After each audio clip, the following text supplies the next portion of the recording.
Eh bien, bonjour à toutes et à tous. Je suis ravie et mes collègues de vous accueillir pour cette nouvelle session des lycéades. Bonjour, enchanté, je m'appelle Elios Noël, je suis le parrain de cette nouvelle édition des lycéades et je suis comédien donc, dans le spectacle Néandertal. Alors, voilà, je suis content et traqueux d'être avec vous aujourd'hui parce que en fait c'est pas si souvent donc moi je suis acteur c'est le 4e spectacle avec David chez Selson et en réfléchissant à comment vous parler du spectacle et tout, je me disais, j'essayais de surtout, de parler depuis mon endroit d'acteur, de pas me mettre dans un rôle de dramaturge que je ne suis pas ou de metteur en scène.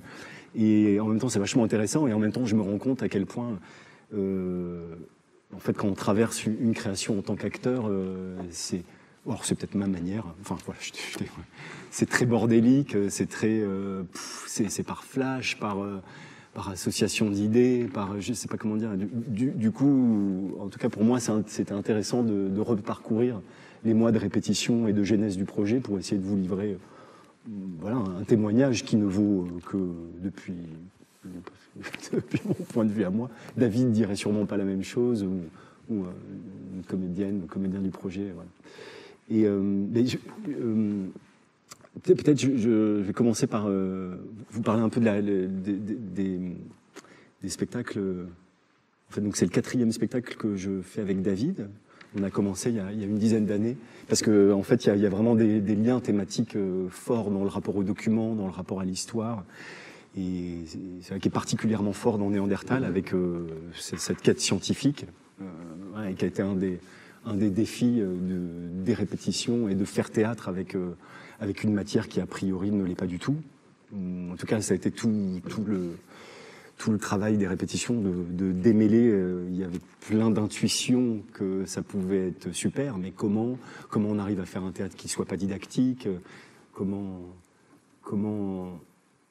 le théâtre peut être le seul moyen de raconter cette histoire, et sinon on n'a qu'à écouter Étienne Klein dans la méthode scientifique ou aller au Collège de France. Enfin, il fallait trouver vraiment la spécificité du théâtre pour raconter cette histoire-là. Et donc on a commencé en fait tous les deux avec David il y a plus de 10 ans, qui est le premier spectacle de la compagnie, qui s'appelait En route Kadish. Et on n'était que tous les deux. On avait une histoire d'amitié avec David avant, et d'un coup, lui, il a eu cette idée de raconter l'histoire de son grand-père juif lituanien, qui a fui les pogroms en Lituanie dans les années 40 et qui s'est installé en Palestine. Et à l'époque, il avait l'idée de mêler des nouvelles de Murakami. Enfin bon, tout ça a été... Et du coup, ça a donné En route Kadish, spectacle qu'on a fait vraiment avec... Il n'y avait pas de production, il y avait très peu de moyens, donc ça s'est vraiment fait que tous les deux autour d'une table, avec des livres historiques, David me donnait le rôle de son grand-père, Yehuda, à différents moments de sa vie, et David jouait lui-même, ou en tout cas un double fictionnel qui s'appelait aussi David, et qui était un peu en quête de sa propre identité, et de l'héritage donc de son grand-père, et de l'héritage et de la question d'Israël, et de la Palestine. Et donc c'était au cœur du sujet, et ça a été du sujet de la pièce, et ça a été l'occasion pour David de réunir tous les collaborateurs qui après ont participé à ces futurs spectacles. Et donc on avait juste une table remplie de documents, et donc il écrivait des bouts, on jouait que tous les deux, et puis de temps en temps on invitait des amis collaborateurs, vidéastes, lumière, à venir entendre ce qu'on faisait, et c'est comme ça qu'est né le spectacle. Et je dis ça, enfin, je vous raconte la genèse parce que finalement, cette table remplie de bouquins, je pense que David, c'est vraiment sa marotte. Il a un appétit pour l'histoire avec un grand H très fort. Alors, sur la question israélo-palestinienne, c'était une histoire intime, donc je pense que ça lui donnait aussi une légitimité de plonger comme ça dans cette histoire pour raconter l'histoire de son grand-père et son héritage, mais finalement, après, avec le projet, il y a eu un autre spectacle sur l'histoire de Nina Simone, il s'est plongé dans l'histoire de Nina Simone et de la lutte pour les droits civiques et tout ça. Alors, il avait la question de la légitimité s'est posée autrement, puisque c'est vrai qu'elle ne se posait pas pour faire En route Kadige, elle s'est posée pour raconter l'histoire de Nina Simone. Mais en tout cas, la table était toujours aussi remplie de documents et en fait, la question du théâtre s'est toujours posée, c'est-à-dire au même titre qu'avec l'ADN et avec ces questions de mitochondrie et de l'origine de l'humanité, comment on fait théâtre, c'était la même chose avec En route Kadige, comment on fait théâtre avec tous ces matériaux documentaires et historiques, comment on fait théâtre avec l'histoire de Nina Simone, même si ça peut paraître plus romanesque, et aussi avec un autre projet qui s'appelle Les Lettres non écrites, où lui il rencontre dans des lieux qui est un projet plus petit, mais où il demande à des gens, en lien avec le théâtre, des spectateurs, de venir lui raconter une lettre qu'ils auraient voulu écrire et qu'ils n'ont jamais pu écrire. Et David écoute cette lettre oralement, la personne s'en va, et David a une demi-heure pour écrire cette fameuse lettre qui n'a jamais été écrite. Et donc c'est un projet qui continue de tourner encore aujourd'hui, et la question est la même, c'est la question du document, la question du témoignage, et comment on en fait théâtre. Et finalement, même si c'est à une échelle plus petite que Néandertal, la question elle est toujours la même, elle est comment on livre, voilà, enfin en tout cas c'est David qui est en première ligne, comment il entend ce témoignage-là, et comment il l'écrit, et comment d'une certaine manière, sans forcément trahir la parole, il en fait du théâtre, et comment nous après on passe derrière les comédiens pour en faire du théâtre. Voilà, pour arriver à Néandertal. Voilà, et quand David a lu ce bouquin là qui s'appelle, et puis la couverture, qui s'appelle Néandertal, de Svante Pääbo, donc le scientifique suédois qui a eu un prix Nobel de médecine il y a un an, d'ailleurs, pour ses recherches sur l'ADN ancien. Donc David était en recherche d'un futur projet, et je pense que c'est pas pour rien que d'un coup c'est un livre un peu vulgarisé quand même. Je veux dire, quand on n'est pas scientifique, mais il faut quand même s'accrocher. En tout cas, je me suis souvenu que j'étais pas bon en biologie et en physique quand j'étais au lycée, mais voilà, avec un peu, on arrive. Puis même si on comprend pas tout, c'est pas grave. Mais je sentais que pour lui, il y avait un peu une même matière pour lui à plonger, à lire. Et David est boulimique, et quand il se plonge, comme pour l'histoire de Nina Simone, il a fait la même chose avec ça. Donc il achète tout, il lit tout, et du coup, il se fait un peu le spécialiste, le temps du projet, d'essayer à son endroit, de comprendre le mieux le sujet. Et lui, le premier truc qu'il a dit en lisant ça, il a dit « c'est génial, on dirait un polar ».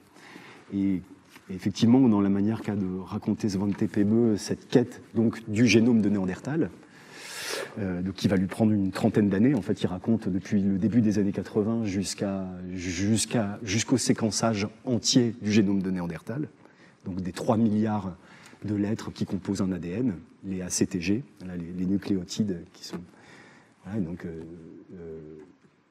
voilà, il y avait l'intuition qu'on pouvait en faire du théâtre, que ça allait être très compliqué, mais que quelque chose du polar et de cette quête pouvait être assez haletante, et comment cette quête allait allait s'entrechoquer avec la grande histoire, avec le conflit israélo-palestinien qui est présent dans le spectacle, avec la guerre des Balkans, avec les recherches intimes, l'intimité de chacun des personnages. Enfin, voilà.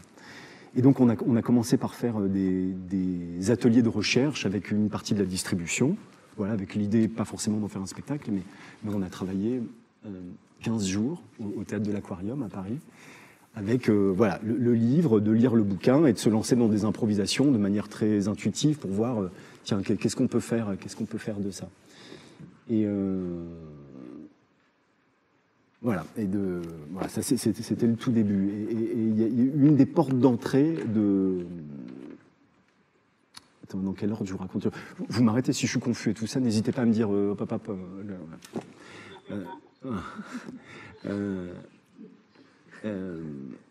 On a commencé à...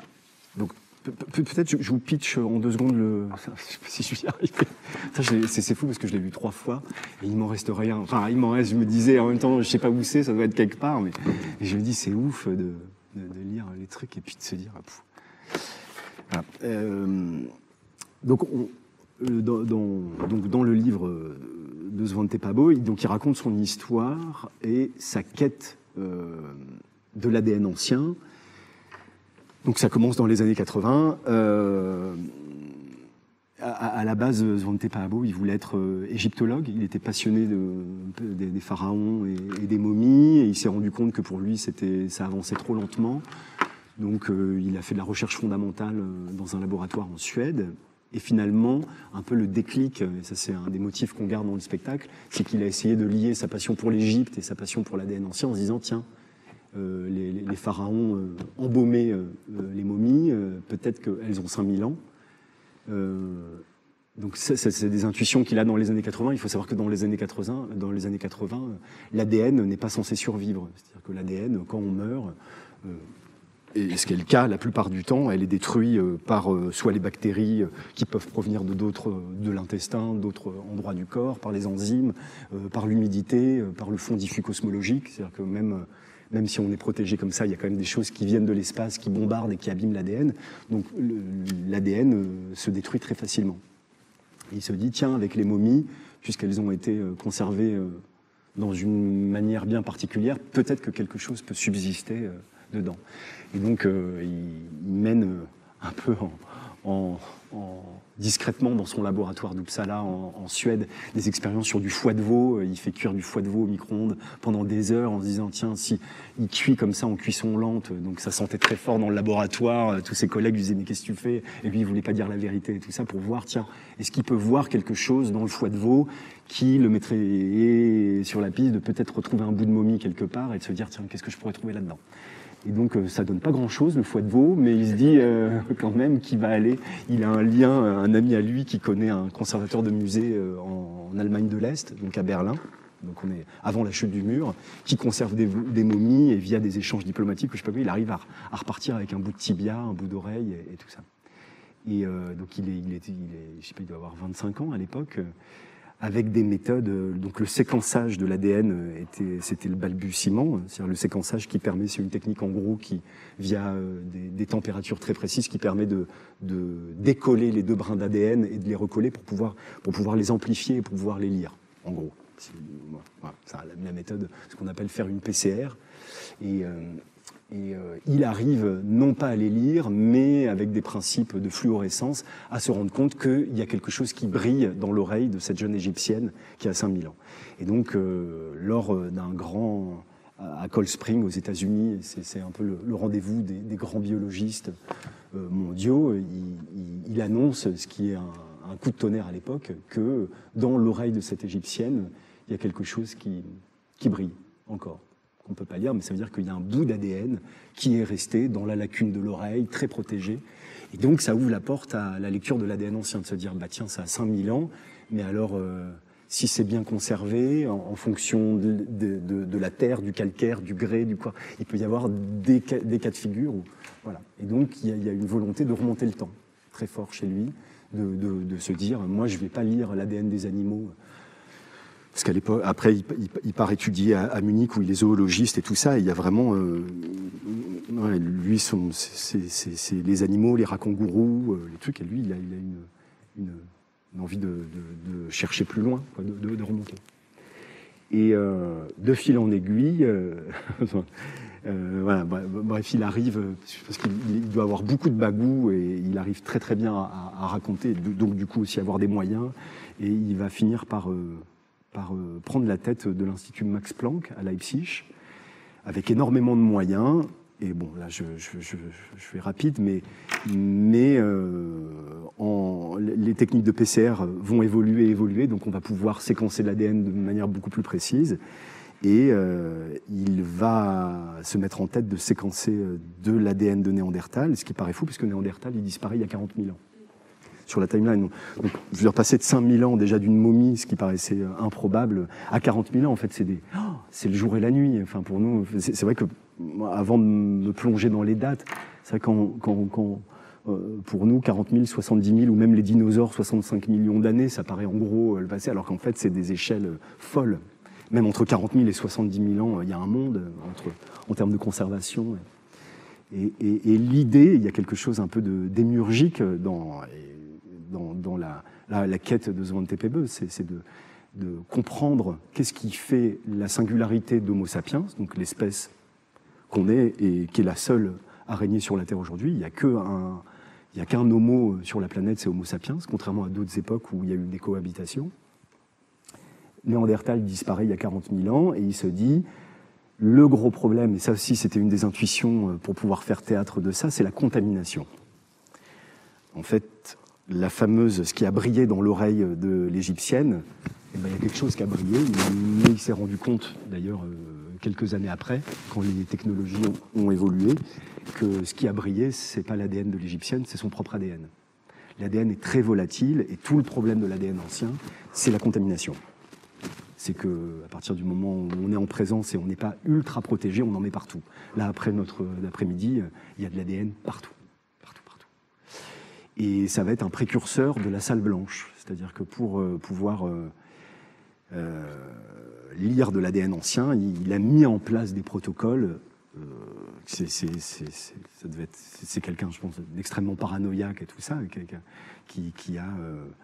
qui a tout passé à la javel tous les jours, qui a mis la salle blanche dans le sous-sol de l'université où il travaillait, où il y avait des parcours fléchés, où on ne pouvait pas rentrer dans la salle blanche si on avait été avant, et voilà, pour mener la guerre à la contamination. Et ça, c'est un motif, vous verrez dans Néandertal, qui est vachement intéressant, parce que, pareil, au tout début du projet, on disait, tiens, ouais, l'obsession de la propreté, elle est complètement folle chez lui, et c'est fou, et c'est aussi parce qu'il a été dans cette folie-là que finalement il a réussi à isoler de l'ADN ancien, en se protégeant, en ayant des masques, en ayant des FFP2, 2 FFP2, en ayant 3 paires de gants, en passant tout à la javel. Si quelqu'un toussait dans une salle blanche, tout était décontaminé pendant 48 heures après. Il a mis en place des lampes à UV qui détruisent justement les molécules d'ADN récents pour préserver l'ADN ancien. Voilà. Et l'idée de Svante Pääbo dans cette quête, c'était donc, puisque c'est très difficile de lire l'ADN d'Homo sapiens, puisque l'ADN mutant très lentement, même si on lit de l'ADN il y a 10 000 ans, qu'est-ce qui fait la différence entre l'ADN que je vais lire d'un Homo sapiens et le mien? C'est comme chercher une aiguille dans une botte de foin, c'est très délicat. Donc il se dit, si j'arrive à lire l'ADN de notre proche cousin, qui est Néandertal, qui n'est pas nous, qui n'est pas tout à fait nous, alors peut-être que je peux, en négatif, comprendre qu'est-ce qui fait la spécificité de Sapiens. L'idée, elle n'est pas tant... D'ailleurs, le spectacle est peut-être promet quelque chose qui n'est pas au cœur du spectacle. Il y a vraiment des vrais spécialistes de Néandertal, des paléontologues, mais nous, en fait, on aborde peu Néandertal, puisque lui, d'ailleurs, dans son livre, il en parle peu. Il cherche à le lire pour comprendre qu'est-ce qui fait de nous ce que nous sommes. Puisque comme c'est proche, après quand on lit les 3 milliards de gènes de Sapiens et les 3 milliards de gènes de Néandertal, on peut voir lesquels divergent. Et avec l'idée un peu folle de se dire, bah tiens, on va isoler le gène de l'intelligence, le gène de la curiosité, le gène... Ce qui est un peu... Ils en sont revenus de ça aujourd'hui, puisque c'est pas si simple. Quand bien même on isole les gènes, c'est pas pour ça qu'on va pouvoir les définir précisément. Mais il y a un peu cette idée-là, à cette époque. Voilà. Et donc ça, c'est un peu la colonne vertébrale du spectacle qui nous a servi pour construire la pièce. Et donc quand on s'est retrouvé au début, on a essayé d'isoler les figures. Donc il y a Svante Pääbo, il y a son père qui a été prix Nobel de médecine aussi dans les années 60 et qui n'a pas reconnu Svante. Ouais, c'est vrai. Ouais, en fait, il y a des choses vraies. Donc, presque les choses les plus grosses et les plus théâtrales sont vraies. Et le reste, il y a beaucoup d'inventions dans notre spectacle. Mais le père, prix Nobel comme lui, qui ne l'a pas reconnu et tout ça, c'était aussi une des choses. On s'est dit, bon, il faut en faire quelque chose. Et il se trouve même que le Svante en question dans les années 2000, fait une embolie pulmonaire. Il est soigné à l'hôpital et on lui donne de l'héparine, qui est censé être un fluidifiant. Et à ce moment-là, à l'hôpital, il se rend compte, son père vient le visiter, et c'est lui qui est le premier à avoir synthétisé l'héparine dans les années 60, et qui permet de sauver son fils. Bon, on se retrouve avec c'est un motif, c'est dit dans le spectacle, c'est pas non plus la révélation du spectacle, mais c'est un peu fou, quoi, cette espèce de coup de théâtre comme ça. Et pareil, dedans, dans le lien entre Svante et le père, c'était aussi quelque chose qui nous intéressait, parce qu'à défaut d'avoir une famille, à défaut d'avoir un père qui l'a reconnu, il y avait quelque chose, c'est un peu de la psychologie comme ça, mais moi je joue Svante dans le spectacle. C'est pour ça que j'en parle, moi, dans mon cheminement aussi, comment jouer cette figure-là en trouvant le trait d'union entre le Svante qu'on écrit, le vrai Svante et moi, quoi. Et David, et voilà. Et il y a aussi l'idée d'aller chercher plus loin, à défaut de savoir qui est ton père juste là, l'ambition de remonter à l'origine, de dire voilà, puisque mon père ne m'a pas reconnu, alors je vais trouver quelque chose d'une famille plus grande, quoi. Voilà. Pareil, qui sont des motifs, je ne sais pas comment dire, romanesques, ou enfin, il y a quelque chose là-dedans dans la figure. Et donc on a isolé ça. Dedans, ça c'est une figure plus inventée, mais la collègue généticienne de Svante, qui dans la pièce s'appelle Adèle Favre. Très vite, David, dans les premières impros, alors elle s'inspire pour créer la figure d'Adèle, à partir de plusieurs figures dans le livre, et puis de personnes qu'on a rencontrées pour écrire le spectacle. Mais c'est une personne le personnage est atteint une sorte d'Alzheimer précoce. C'est pas le nom, c'est pas Alzheimer, mais en gros, elle est une maladie rare qui fait qu'elle va perdre la mémoire à court terme. Voilà. Et donc déjà un peu dans la construction de cette figure, ce que je dis de Svante avec son père, d'Adèle qui perd la mémoire, du personnage donc de Linda qui devient Rosa dans la pièce, mais qui est d'origine juive et qui est du coup omnibulée par la question du Moyen-Orient et et ça c'est des choses vraies qu'a ramené David qui sont pas du tout dans le livre, mais dans les années 90 que Benjamin Netanyahou fait des recherches sur l'ADN juif, c'est une chose que j'ignorais un peu pour pouvoir prouver génétiquement qui était là le premier. Et tout ça, pareil, c'était des choses qu'on a ramassées en se disant, bon, comment ça va intervenir dans la pièce, on ne sait pas. Mais il y avait en germe l'idée de raconter cette quête scientifique et de voir comment, à travers l'identité des personnages et l'intimité, ils allaient être percutés par la grande histoire. Je crois que ça a été un peu ça qu'on a essayé de tenir jusqu'au bout, c'est de dire ça ne marchait pas notre affaire à chaque fois qu'on les abordait avec nos gros sabots, qu'on décrétait que tiens, on voulait aborder. Et je pense que le spectacle n'est jamais aussi fort, entre guillemets, ou en tout cas il y avait du théâtre quand c'était malgré eux. Ils ont le nez dans le guidon de leur recherche scientifique et malgré eux, va intervenir le conflit au Moyen-Orient. Malgré Svante, son père, à ce moment-là, va revenir dans sa vie. Au moment où il est en train de faire des découvertes incroyables sur Sapiens et sur Néandertal. Et voilà, de voir comment, en fait, à chaque fois, c'est un peu dans leurs angles morts que la grande histoire et leur intimité venaient les toucher. Et ça a été vraiment jusqu'au bout, jusqu'au dernier jour, un peu ce que David a essayé de suivre le plus possible dans l'écriture. Parce que sinon, le grand piège de notre affaire, c'était le didactisme à tous les niveaux, historique, scientifique. Et donc, je rembobine, et donc je reviens au tout début, là, il y a 3 ans, quand on fait le truc. Lui, il a isolé donc les figures, et en essayant de nous donner des cadres d'impro. Lui, il n'écrivait pas du tout au début, en utilisant, je ne sais pas si vous connaissez le metteur en scène polonais qui s'appelle Christian Lupa, dont David a fait un atelier il y a des années, et qui l'a beaucoup marqué, et qui a d'ailleurs été marquant pour beaucoup, pour Jeanne Candel aussi. Il y a beaucoup de cette génération-là qui, après une rencontre de 10 jours lors d'un stage, avec sa méthode du monologue intérieur. Et donc, il avait aussi l'idée de prendre Néandertal et de se dire, tiens, je vais vous proposer, à vous, la bande d'acteurs que je réunis, de travailler avec cette méthode du monologue intérieur, en prenant toujours des relations à deux, hein, on l'a jamais fait à plus, souvent. Alors je ne sais pas, en vous disant ça, je ne sais pas à quel point vous pouvez le réutiliser, ou c'était une des choses. Je me suis dit qu'on est revenu, même après quand l'écriture s'est développée, on est revenu souvent au monologue intérieur quand on avait un peu perdu la boussole, quand d'un coup, soit les scènes étaient trop écrites et on ne savait plus ce qui se jouait entre les personnages. Il nous demandait d'écrire. Alors les questions qui sont posées, c'est qu'est-ce qui te manque aujourd'hui? Et l'idée, c'est d'écrire. Ce que tu écris ne sera lu par personne. C'est même pas grave si tu ne peux pas te relire. C'est pas un souci. En fait, c'est vraiment l'idée. Il faut surtout pas réfléchir. Je l'ai compris comme ça, comme une manière d'être immédiatement le plus inconscient possible dans l'écriture, sans filtre.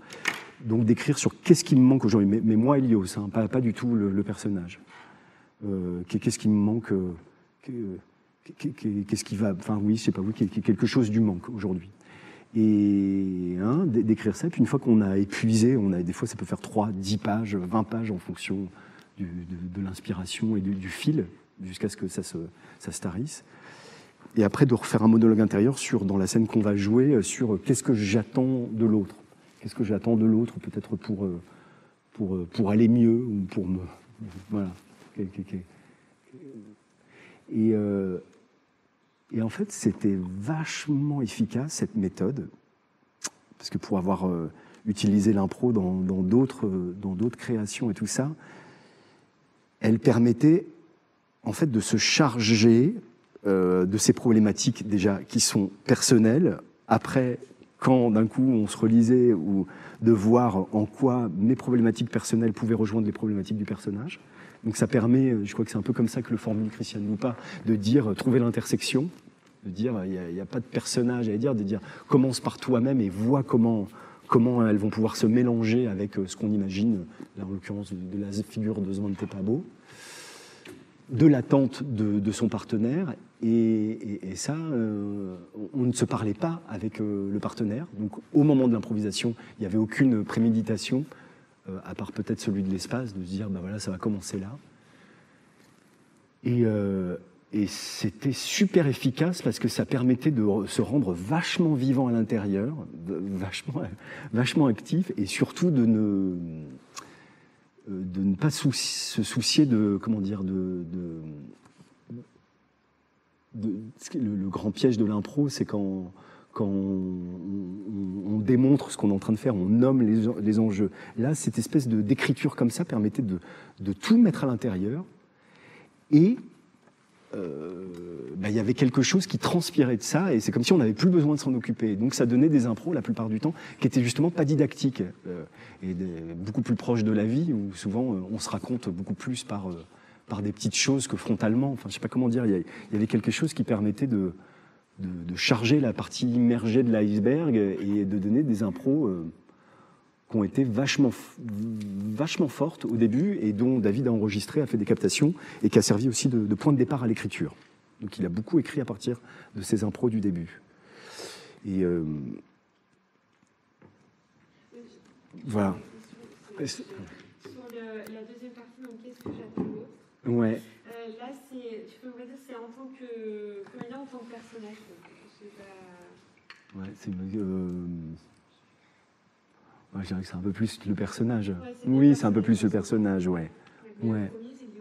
Ouais, c'est vachement lié au comédien. Ouais. Ça peut être aussi bien des choses que tu en lien avec ce que tu es en train de faire. En fait, ce qui était fou, c'est que ça affleure malgré soi, en fait. C'est-à-dire qu'en partant, en essayant pas de se poser la question du personnage et de se poser la question moi du moment, et ben d'un coup, on se rend compte qu'il y a plein de choses qu'on n'aurait pas pu formuler consciemment. Enfin, j'utilise un peu beaucoup conscient, inconscient, mais c'était vachement tangible là-dedans.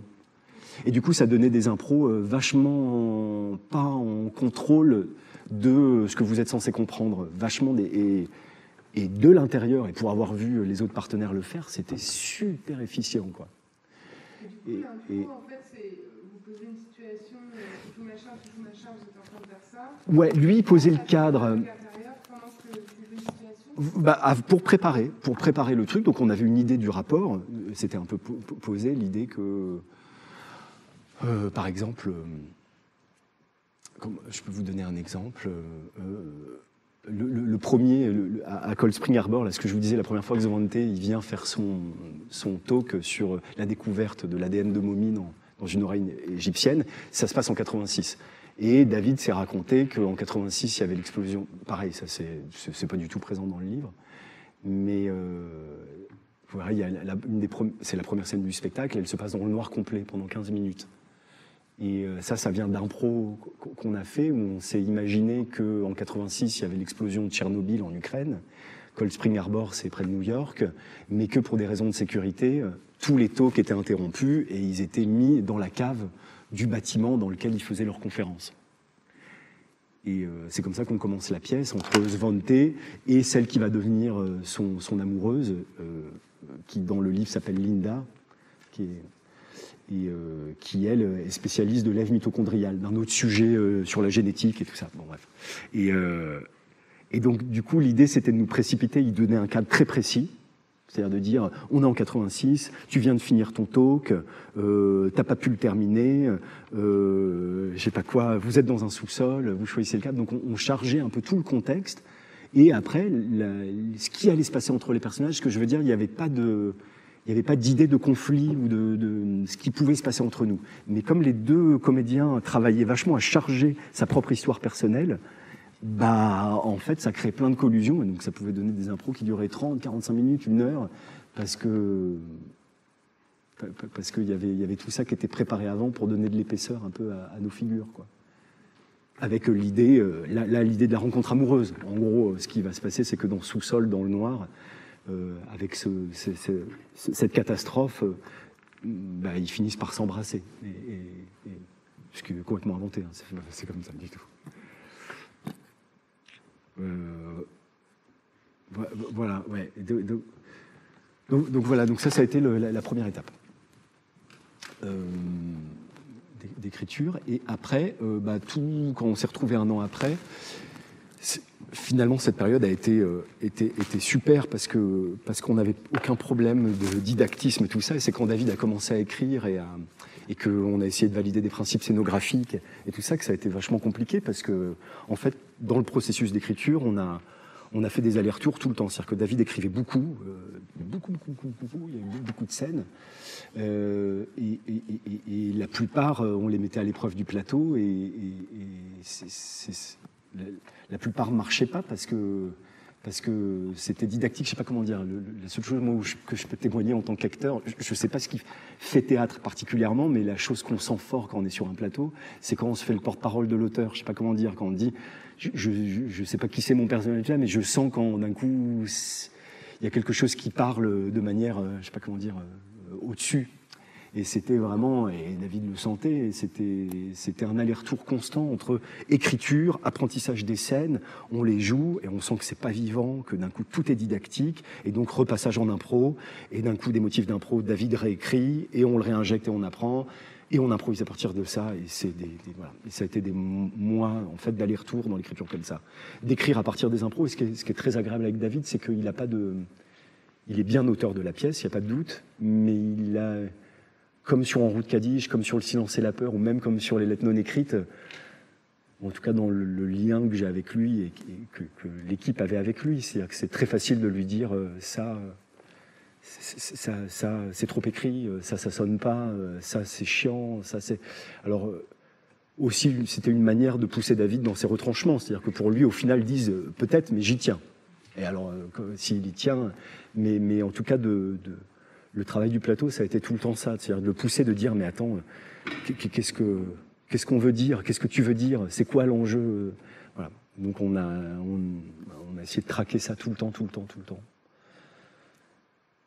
Parce que effectivement, de faire passer toutes ces... Alors on a les outils de théâtre pour faire passer, il y a l'idée du talk, de la conférence, qu'on utilise dans le spectacle, qui était un peu la facilité, avec attention à pas trop en abuser. Mais du coup, vu que le public, on n'a qu'à dire que vous êtes à Cold Spring et qu'il y a une conférence, et comme ça, ce qui se passe dans le spectacle, vous allez avoir les informations importantes, par exemple sur la compréhension de l'ADN. Mais ça, on peut le faire une fois, on peut pas le faire, on peut faire tout le spectacle comme ça. On s'est rendu compte que, par exemple, quand on était pris dans des états très forts, soit de colère, il y avait certains états où moi, par exemple, je disais à David, là, l'état dans lequel je suis à ce moment-là, je ne peux pas te dire pourquoi, mais là, si tu as besoin de me mettre des infos didactiques, vas-y, donne-les-moi, je suis sûr que ça passe. C'est comme si, d'un coup, pris dans la colère ou pris dans un truc, on pouvait dire les choses les plus énormes, je veux dire, importantes, parce qu'on avait une quête scientifique à tenir, en fait. C'est ça, c'était faire théâtre, c'est bien joli, mais il faut qu'on comprenne quand même ce que c'est l'ADN nucléaire, ce que c'est l'ADN mitochondrial, ce que c'est un PCR, ce que c'est la décontamination. Je veux dire, il y a des petites choses, et il ne faut pas que ça soit lourd. Ou alors, quand c'est trop complexe, d'assumer que vous ne comprenez pas, mais que, un peu comme moi la première fois que j'ai lu ça, c'est-à-dire que je ne comprends pas complètement ce qui se joue sur l'adénovirus ou je ne sais pas quoi, sur un concept un peu obscur, mais que je comprends que c'est très important. Donc on avait un peu voilà, les registres, c'était ça. Et puis on a, donc avec notre intuition de la salle blanche, l'élément scénographique du spectacle, c'est la boîte blanche et l'obsession de la décontamination. Et donc on a un vrai labo qui sort de terre, un peu comme un pop-up, et qui nous permettait, et là il y avait du théâtre possible, parce que du coup, comment on rentre dans cette salle blanche, comment on s'équipe, qu'est-ce qu'on peut faire, qu'est-ce qu'on peut pas faire, évidemment. On s'est tout de suite dit que vraiment, la chose inimaginable, ça serait de s'embrasser et faire l'amour dans une salle blanche, ce qui est complètement... Et donc voilà, on s'est dit, tiens, d'un coup, on va pouvoir jouer, parce que évidemment, tous ces personnages-là vont vivre des histoires entre eux.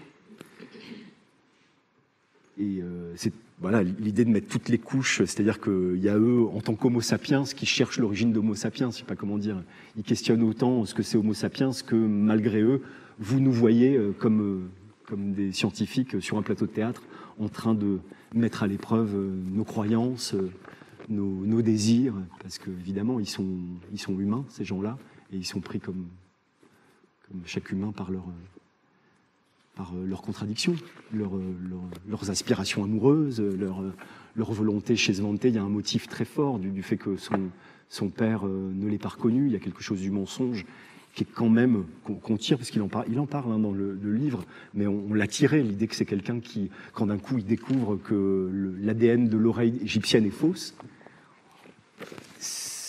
il n'en fait pas un caca nerveux comme ça dans le livre, mais nous on l'a vachement gonflé, c'est-à-dire de dire, il y a Adèle, sa collègue, qui lui dit mais on s'en fout, c'était il y a 5 ans, c'est pas grave, on avance, et il lui dit mais non, mais tu te rends pas compte en fait, si on se rend compte que c'est faux, c'est tout qui s'effondre, c'est tout l'édifice qui s'effondre, et puis toi, comme scientifique, qu'est-ce que ça te fait de construire sur du mensonge? Enfin, on sent bien qu'il y a quelque chose, et moi dans le jeu, je relie très fort au père, et que c'est insupportable de mentir. Et donc, dans sa relation, évidemment, avec Linda, Linda est en couple avec Lucas, ce qui est le cas dans le truc. Et donc, il y a un trio amoureux, et il y a une histoire d'adultère. Svante a une histoire avec... Donc, dans notre pièce, elle s'appelle Rosa. Et il y a Lucas, qui est joué par David Jesselson, qui joue dedans, avec nous. Et donc, il y a vraiment l'idée d'un trio amoureux, et que eux deux vivent une histoire d'amour très forte, Svante et Rosa, dans le dos de Lucas. Et donc, lui, il est mis à l'épreuve dans son mensonge, de dire à Rosa, mais moi je veux pas mentir, je peux pas reproduire, jusqu'au moment où Rosa va être enceinte. Mais il y a un moment où elle est en couple avec Lucas, mais elle est enceinte de qui? De lui, de Lucas. Il reproduit le père, il reproduit, mais c'est quoi cet enfant? Je veux dire, parce que là, je vous dis un peu le sous-texte, mais c'était des fils très importants pour nous pour faire du théâtre, quoi. Et donc voilà, il y avait cette salle blanche, et donc dans le labo, on pouvait se permettre de faire des vraies scènes de séquençage ADN. Le musée de l'homme nous a filé des vieilles machines qui marchaient plus, donc on a des tissue-lasers, des séquenceurs, des vraies machines qui pourraient pas marcher pour de vrai, mais je pense que des vrais scientifiques seraient bluffés, parce que ça fait les mêmes bruits, enfin elles font vraiment tous les bruits, et donc qui pouvaient nous permettre par moments de faire des vraies séquences pointues, où vous comprenez rien, mais c'est pas grave. Et c'est un peu ce qu'on a vécu. On a été invité plusieurs fois au musée de l'homme, rencontrer des spécialistes, on a été dans une salle blanche, on a été faire de la paillasse avec des scientifiques, donc c'est là, avec les pipettes, où on fait toutes les extractions d'ADN. Donc on a extrait de l'ADN de banane, par exemple. On a été dans les frigidaires, et puis on était toute l'équipe. On voyait bien que c'était extraordinaire, mais comme quand on voit un documentaire sur n'importe... C'est-à-dire leur jargon, c'est génial, on a essayé vraiment de choper ça, c'est-à-dire à défaut de tout comprendre ce dont on parle, on essaye de choper les mots. Quand par exemple, il y avait Sophie Lafosse, une scientifique qui ouvrait des placards et qui nous disait bon bah là on a du mérovingien, là on a de l'aztèque, là on doit avoir, enfin avec une manière très, je sais pas comment dire, et en même temps on sent que c'est super vrai. Enfin quand elle le fait évidemment que c'est vrai, mais il y a une manière concrète et nous on a essayé de traquer ça.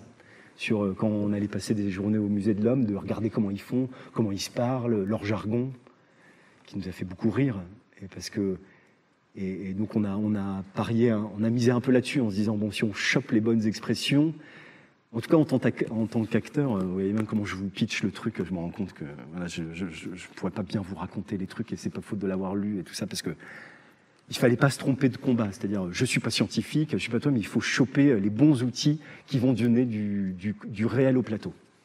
Et à un moment, je me suis dit, bon, arrête d'essayer de comprendre des trucs dont, de toute façon, j'étais pas très bon au lycée. Et ça m'a vraiment replongé dans l'élève que j'étais en biologie et en physique. Je venais en tant qu'acteur avec toute ma bonne volonté et tout ça. Et puis, au bout d'une heure, il nous donnait des cours, des conférences et tout ça, d'un niveau pas trop élevé pour qu'on comprenne. Et je voyais bien, au bout de 3/4 d'heure, je comprends plus rien. Et je me disais, mais attends, te trompe pas, c'est pas ça. On ne demande pas d'être bon élève. Il faut que je chope, moi, en tant qu'acteur, des détails. Et donc, ça a été de choper tous les petits détails. Comment on met une blouse, comment on met des gants, comment il se parle à la machine à café, comment... Moi, je me suis beaucoup attaché à ça.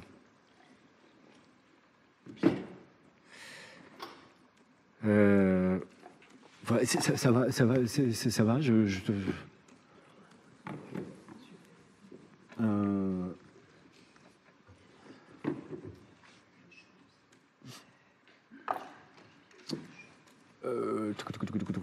Voilà, jusqu'après les répétitions avec cette salle blanche et avec cette terre. Donc, la scénographie, c'était un plateau recouvert de terre avec un rocher et une salle blanche. Voilà, qui était une manière de mettre en tension une nature, une idée de la nature et une idée de la modernité. Parce que il y a un motif qui est, moi, je trouve fort là-dedans, c'est que pour pouvoir se comprendre soi-même, lire de l'ADN, il faut complètement se couper du monde. Cette salle blanche, finalement, c'est autant une salle blanche qu'un bunker. C'est aussi quelque chose qui te coupe du monde. Et c'est des gens qui sont aussi coupés du monde, ces scientifiques qui passent 20 heures par jour dans leur labo, complètement... Et donc là, pareil, il y avait une piste d'écriture super, de voir des gens le nez dans le guidon et voir comment les conflits intimes et politiques venaient les chambouler, quoi. Donc voilà, donc la pièce, elle s'écrit, elle commence en 86 avec Tchernobyl et elle se finit en 2003. Et on fait un détour, il y a un personnage qui s'appelle Mila dans la pièce, qui est inspiré de la conservatrice du musée de Zagreb, parce qu'il se trouve que dans une grotte, la grotte de Vindija, près de Zagreb, il y a beaucoup d'os néandertaliens. Et donc, dans la pièce, la technologie augmente, c'est-à-dire que les fameuses PCR deviennent de plus en plus rapides, donc ils peuvent séquencer de plus en plus de nucléotides, là, les ACTG, mais le problème, c'est qu'il leur faut des os. C'est-à-dire qu'ils ont des machines super performantes, mais des os de Néandertal, il n'y en a pas beaucoup, et il faut les trouver bien conservés. Et donc là, la pièce part à Zagreb, et on va rencontrer donc, le personnage de Mila, qui parle français et serbe, et qui est conservatrice et travaille pour la commission des personnes disparues. Et donc on voit cette équipe qui vient de Leipzig en Allemagne avec des millions de dollars, parce que c'est la réalité de l'Institut Max Planck. Ils ont eu, quand on parle de Svante Pääbo au musée de l'Homme, ils sont en même temps critiques parce qu'ils disent, de toute façon, même leurs résultats, il n'y a aucun labo qui a les moyens de les vérifier. Pas pour dire qu'ils sont faux, mais dire que la technologie mise en place est telle qu'on parle de budget où il y a 3 zéros en plus. Donc, en même temps, ils sont tous admiratifs du bonhomme, et en disant que, voilà, aussi, il a plié le game avec des millions, quoi. Et donc, ils se rendent à Zagreb, et donc, il y a cette tension entre cette personne, Mila, qui travaille pour la commission des personnes disparues, avec des vieilles machines. Donc, elle travaille aussi sur l'ADN, en essayant de faire matcher dans les charniers l'ADN des personnes tuées, par exemple, avec le massacre de Srebrenica en 95, ou à Srebrenica et ailleurs. Et voilà, elle fait le lien entre une famille et un corps. Et Et pareil, il y avait un conflit, un levier qui était très intéressant pour nous. C'était comment ces Allemands arrivent à Zagreb en leur disant, écoutez, nous, là où on en est, on va pouvoir révolutionner la génétique, on va pouvoir percer le mystère de l'humanité. C'est comme s'il y avait une confrontation entre quand même quelque chose de l'ordre de Deus ex machina chez Svante, c'est-à-dire ils sont dans des choses, comment dire, avec l'idée d'une révolution scientifique, et de rencontrer Mila qui se débat au jour le jour avec des pauvres machines et avec des ossements. Et du coup, c'est un personnage passionnant dans la pièce parce qu'elle vient mettre aussi en critique aussi ça, pas pour dire c'est bien, c'est mal, mais de dire ben voilà la différence de moyens, la différence, elle qui est sur le terrain, qui s'occupe, elle, humblement de réunir l'ADN des familles et des disparus. Et donc avec l'idée que Svante lui propose des machines beaucoup plus performantes. Voilà. Dire, bah, ce qui va se passer, c'est qu'on va faire un partenariat entre Leipzig et Zagreb. Ça va se jouer au niveau politique et diplomatique. En échange, vous nous donnez tous vos os de Néandertal et on vous donne des super machines. Et vous allez pouvoir aller beaucoup plus vite pour séquencer de l'ADN. Et voilà. Et ça, c'était un moment fort du livre et pour nous parce que d'un coup tout pouvait converger, quoi. Et voilà, c'est comme ça, j'en profite pour faire, on est 6 personnages au plateau, donc je vous ai parlé de Svante. Il y a donc Linda qui est généticienne mais qui dans la pièce s'appelle Rosalind, qui va faire partie de l'équipe de Svante Paabo. Il y a Lucas, qui est aussi généticien, qui est son compagnon, son amoureux, dont Svante, ça, pareil dans la vraie vie, les a tous ramenés à Leipzig en disant, bon, on est peut-être un peu perdus amoureusement, mais j'aime trop ce que vous êtes, c'est ce que votre savoir est trop précieux, on s'en fout, venez à Leipzig et on va faire des grandes choses ensemble. On est 3, il y a le père, donc ancien prix Nobel biochimiste, il y a Mila, donc la conservatrice du musée de Zagreb, et il y a Adèle Favre, et donc elle, dans le personnage d'Adèle, il y a l'idée de la mémoire, puisqu'elle va perdre la mémoire, et qui permettait aussi dans les thématiques alors ça, j'ai l'impression que ça peut être aussi un fil vachement intéressant pour vous, enfin, on reviendra après sur les fils possibles à tirer, mais donc qui fait quotidiennement, qui laisse des enregistrements pour sa fille, qui du coup sait que son temps est compté, qu'avec sa maladie ça avance vite et qu'elle prend un mot pour un autre, elle est de plus en plus perdue, et donc pour pallier à ça, elle dépose sa mémoire à sa fille, avec l'idée que quand elle aura perdu intégralement la mémoire, sa fille en aura une part. Mais c'était une manière aussi de mettre dans le corps d'Adèle quelque chose de la recherche scientifique, parce que c'est toujours une idée de lire dans le passé pour comprendre où on va. Enfin, il y a toujours cet effet miroir et qui s'incarne un peu dans le personnage d'Adèle. Et donc la pièce est jalonnée de ces moments où où son langage se dégrade de plus en plus, où elle est désinhibée de plus en plus, parce que c'est un des symptômes de la maladie quand il arrive dans son stade le plus avancé, d'espèce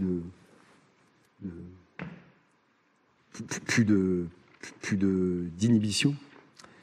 Donc ça permet, voilà, à la fin de la pièce, ça lui permet un peu comme dans les pièces de Shakespeare, le fou de Shakespeare, de dire des choses qu'on ne peut pas dire. À travers sa maladie, elle peut faire tomber les masques aussi. Et ce personnage-là, Adèle, il est dans le bouquin ? Non, il n'est pas dans le bouquin. Il est synthétisé. C'est une synthèse de plein de personnages. Mais elle a aussi un rôle scientifique. Ouais, elle est généticienne. C'est vraiment le bras droit de Svante. Et qui ne parle de sa maladie à personne. Donc c'est que des moments d'intimité où elle se livre sur... Et elle a une chose, il y a une chose aussi qui va courir dans le spectacle sur le fait qu'elle attribue une chanson à un personnage en vue aussi de sa perte de mémoire, d'écouter une musique qui va lui faire penser à quelqu'un d'autre. Et quand elle sera,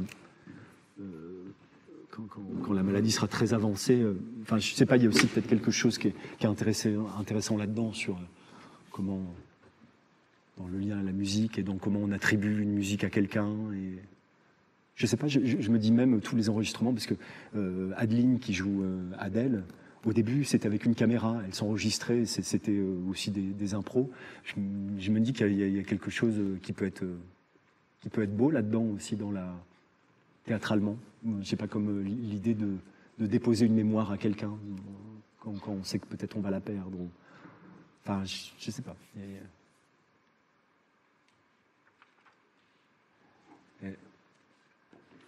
voilà, et donc on est tous les 6. Et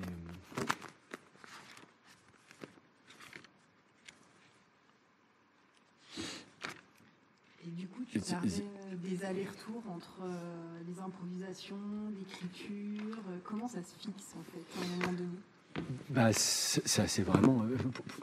Pour le coup, les dernières scènes ont été écrites la veille de la première à Avignon. Ça a été très très tard, très très tard. Faut dire, et puis je pense que ça va continuer à évoluer, c'est-à-dire que le texte est à peu près figé, mais David est vraiment pas, il nous pousse vachement à ça. Il faut que la pensée soit précise, la pensée de ce qu'on fait.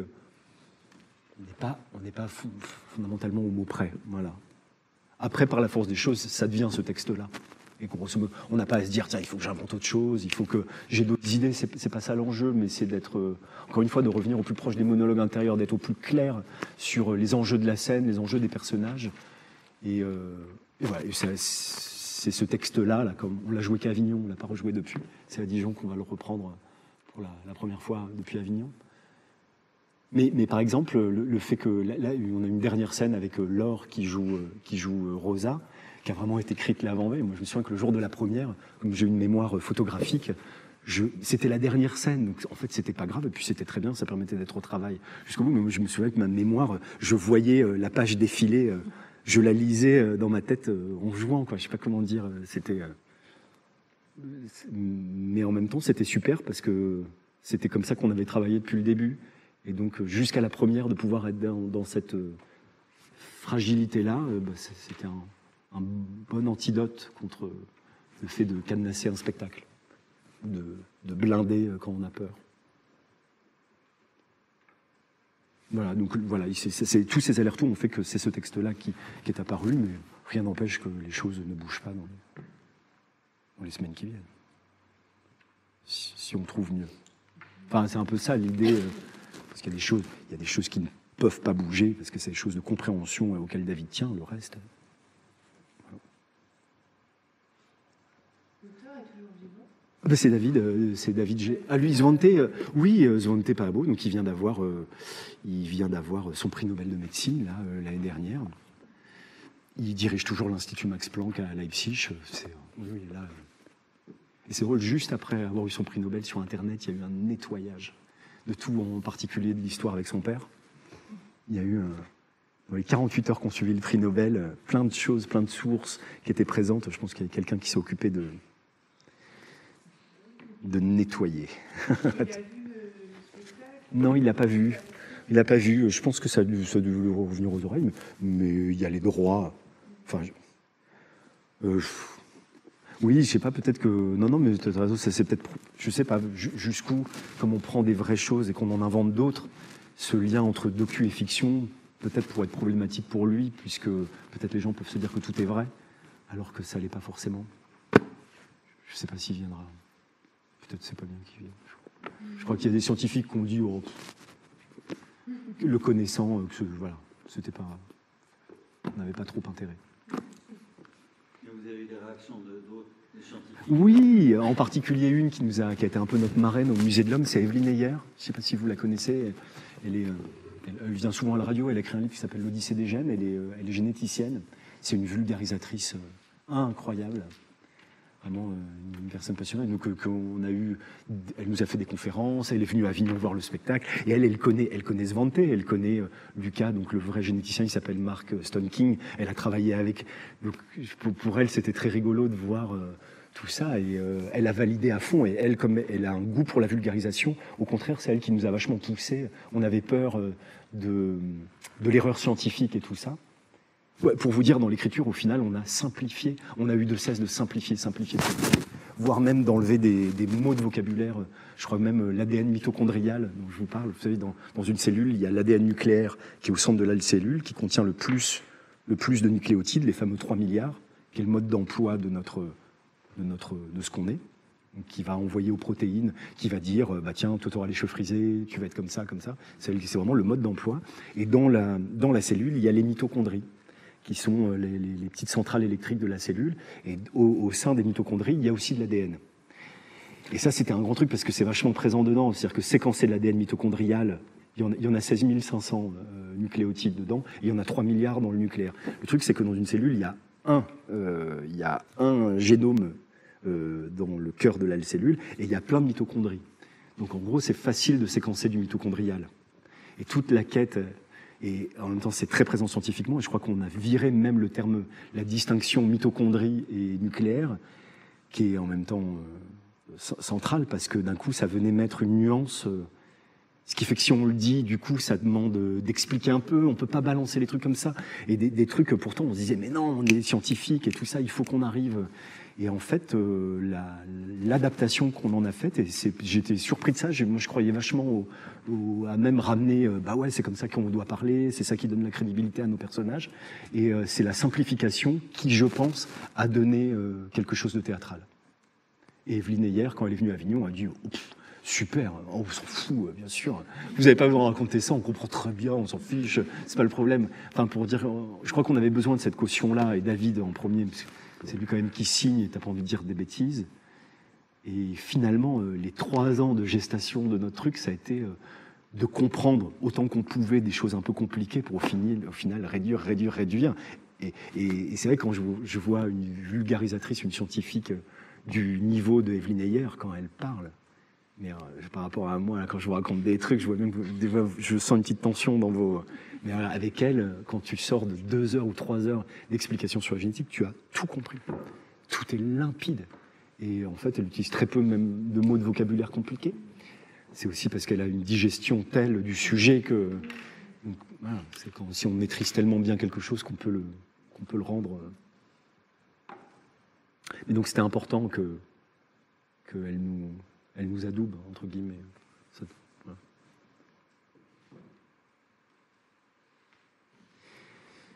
Voilà, après, ouais. Bon. J'en profite pour vous dire, si ça vous intéresse, les livres en route, tous les livres, Ouais. sont en vente à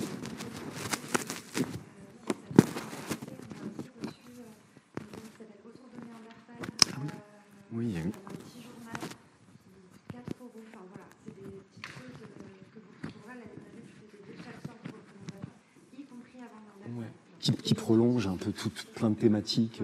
Et il y a même des extraits de monologue intérieur, par exemple. Enfin, ça va de ça à... Enfin, c'était ma contribution, j'ai donné quand ils avaient demandé à toute l'équipe, vous suivez les trucs que vous voulez partager. Ça peut être un dessin, des photos, je sais pas quoi. Et illustrer chacun. Et il y a aussi une chose, enfin... Peut-être c'est la dernière chose que je dis, et puis n'hésitez pas à me dire, parce que là je j'essaie de pas partir dans tous les sens, mais j'essaie de raconter.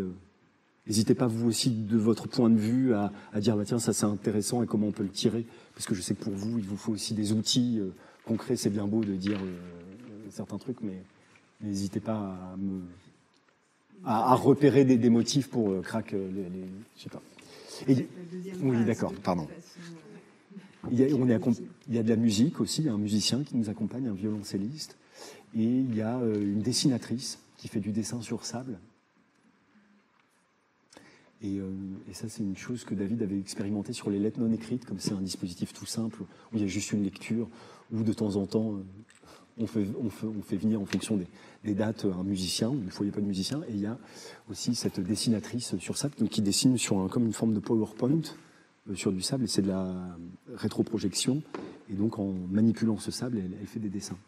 Et au moment où il y a la montée de cette salle blanche, de ce laboratoire, sur le mur de cette salle blanche, il y a le dessin qui apparaît. Et elle est au cœur du dispositif, puisqu'elle apparaît quand la salle blanche est montée, et elle ramasse de la terre Pareil, ça c'est un détail, je sais pas si je peux en parler avec les élèves, qui est vu ou pas vu, c'est pas grave, mais elle utilise la scéno, même le sable, pour rentrer dans la boîte blanche, et finalement je crois qu'elle n'en sort plus. On n'a aucune interaction avec elle. C'est aussi un débat de dire elle est réelle, pas réelle. En fait, en vrai, elle est comme la musique, c'est-à-dire que via le dessin, elle va amplifier des cellules, des choses plus abstraites. Enfin, quand je dis ça, moi j'ai jamais vu, parce qu'on est dedans. J'ai vu des petits bouts, mais je vois pas bien à quel endroit, mais ça vient faire des échos avec l'histoire. Et elle est quasiment tout le temps dans la boîte blanche, un peu comme une scientifique qui travaillerait techniquement, mais en dessinant des choses. Qu'est-ce qu'elle dessine juste... Eh ben, elle dessine, ça va de choses abstraites. Ouais, elle a fait énormément de choses qui s'est calé. Ouais, ça s'est calé. Bah, ça va, je sais qu'à un moment, elle dessine, comme les figures on met du temps à apparaître.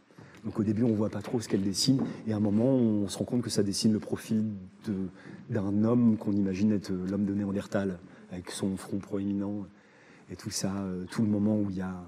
Donc, évidemment, avec Linda, je vous disais, on avait très envie, il y a une scène d'amour qui se passe dans la salle blanche, évidemment, qui va donner lieu possiblement à la conception de cet enfant qui va être... Voilà. Et ben, il y a aussi via le dessin, elle tire ça, l'idée de l'idée du fœtus, l'idée...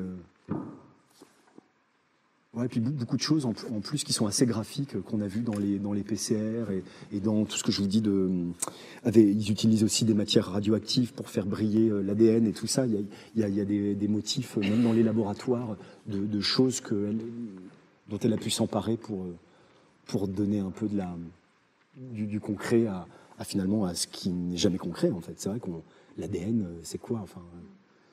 Il faut le voir dans un microscope. C'est pour ça que c'était cool de faire de l'ADN de banane, parce que tu te rends compte à quoi ça ressemble. Enfin, je veux dire, c'est concret. Mais sinon, tant que tu n'as pas amplifié de l'ADN de banane, l'ADN, c'est quoi là, les nucléotides, les gènes, où voilà. Donc, c'était, et tout ça, ça se voit.